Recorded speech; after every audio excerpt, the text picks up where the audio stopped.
چې کوم سړی دا وظیفه کوي د کور نه به غریبي را تښتي، په کور کې به مالداري راځي، دغه شان رزق او پیسې به سره سیوا کیږي.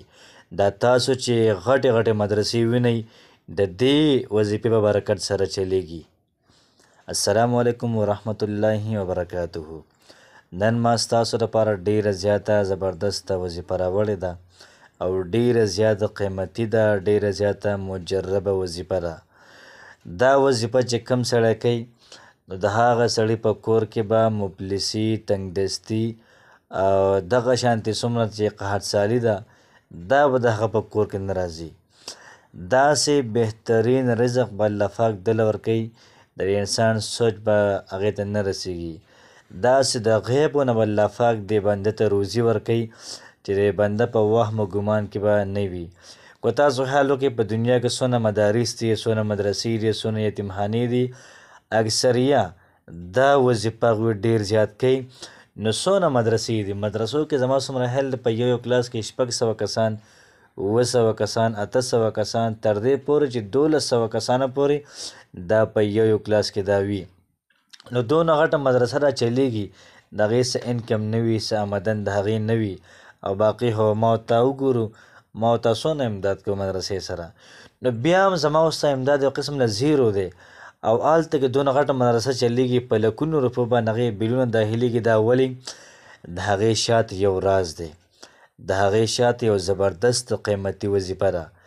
دغه علما کرام دا وظایف په دغه هلکانو باندې کوي. نو مدرسه چرته هم په فقر کې دا اخته کیږي نه.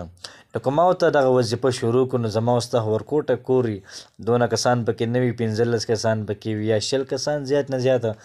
نو که دا وظیفه ما ورته شروع کړله زما او ستا ورځې، زما او ستا زندګۍ به دا محترمو دا بدلې شي. نو راځئ ځو د عمل طرف ته چې څه به کوو. چې کله ما ورته فرض لمونځ دا وکړو نو د هر فرض منځ نه پس 11 پیرې سورة القریش لإیلاف قریش ایلافهم رحلة الشتاء والصيف لإیلاف قریش ایلافهم رحلة الشتاء والصيف فلیعبدوا رب هذا البيت الذي أطعمهم من جوع وآمنهم من خوف.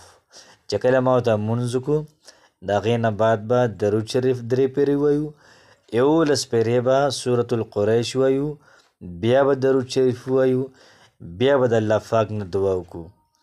نو چې څه حاجت زما او ستا وي انشاءالله الله پاک به پوره کوي.